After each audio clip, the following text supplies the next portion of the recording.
ଜଗନ୍ନାଥ ସାଙ୍ଗମାନେ ଆସନ୍ତା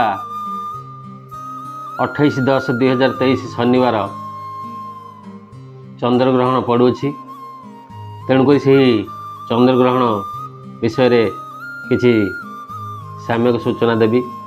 ଆସନ୍ତାକାଲି ମଧ୍ୟ କୁମାର ପୂର୍ଣ୍ଣମୀ ଯୋଗୁଁ ଝିଅମାନେ ମଧ୍ୟ ସନ୍ଦେହରେ ଅଛନ୍ତି କେତେବେଳେ ପୂଜା ହେବ, କ'ଣ ଇଏ ହେବ। ଆଚ୍ଛା ବନ୍ଧୁଗଣ, 28/10/2023 ଶନିବାର ଚନ୍ଦ୍ରଗ୍ରହଣ ଲାଗୁଛି। ଏହା ମଧ୍ୟ ରାତ୍ର 1 ଘଣ୍ଟା 4 ମିନିଟ୍ 55 ସେକେଣ୍ଡ ଠାରୁ ଲାଗିବ ଏବଂ ଆର ସମାପ୍ତ ସମୟ ରାତ୍ର 2 ଘଣ୍ଟା 24 ମିନିଟ୍ 2 ସେକେଣ୍ଡରେ ସରିବ।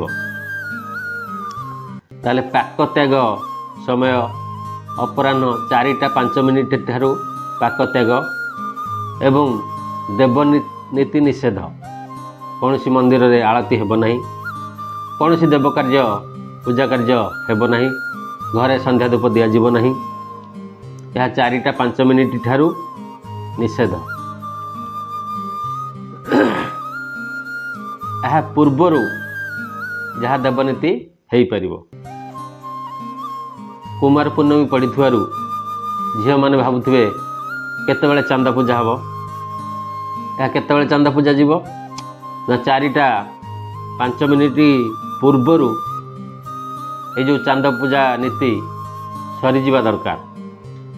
ତାହେଲେ ଜାଣିଲେ, ଆସନ୍ତୁ ଜାଣିବା କେଉଁ ରାଶି ପାଇଁ ଏହା ଶୁଭ। ଏଇ ଯେଉଁ ଚନ୍ଦ୍ରଗ୍ରହଣ କେଉଁ ରାଶି ପାଇଁ ଏହା ଶୁଭ ଆଉ କେଉଁ ରାଶି ପାଇଁ ଏହା ଅଶୁଭ। ମିଥୁନ, କର୍କଟ, ସିଂହ, ତୁଳା, ବିଛା, ଧନୁ, କୁମ୍ଭ 7ଟି ରାଶି ପାଇଁ ଶୁଭ। ଆଉ ବାକି ରହିଲେ ମେଷ, ବୃଷ, କନ୍ୟା, ମକର, ମୀନ ଏହା ପାଇଁ ଶୁଭ ନୁହେଁ। 7ଟି ରାଶି ପାଇଁ ଶୁଭ, ଆଉ ଯେଉଁ 5ଟି ରାଶି ରହିଲେ 5ଟି ରାଶି ପାଇଁ ଅଶୁଭ।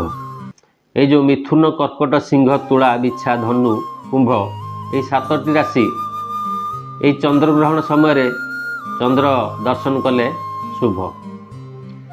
ଆଉ ଏଇ ଯେଉଁ 5ଟି ରାଶି ରହିଲେ ମେଷ, ବୃଷ, କନ୍ୟା, ମକର, ମୀନ ଏହା ଆଦୌ ଚନ୍ଦ୍ରଗ୍ରହଣ ସମୟରେ ବାହାରକୁ ବାହାରିବେ ନାହିଁ, ଚନ୍ଦ୍ରକୁ ଦର୍ଶନ କରିବେ ନାହିଁ।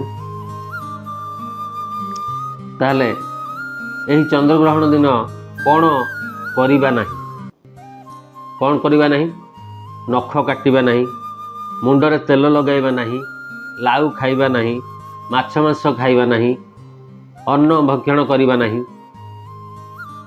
ଏହା ସବୁ ନିଷେଧ। ଏହା ସବୁ ନ କଲେ ଆପଣଙ୍କ ପାଇଁ ଭଲ। ତାହେଲେ ଜାଣିଲେ ଏହି ଚନ୍ଦ୍ରଗ୍ରହଣ ବିଷୟରେ ସାମ୍ୟକ ଧାରଣା।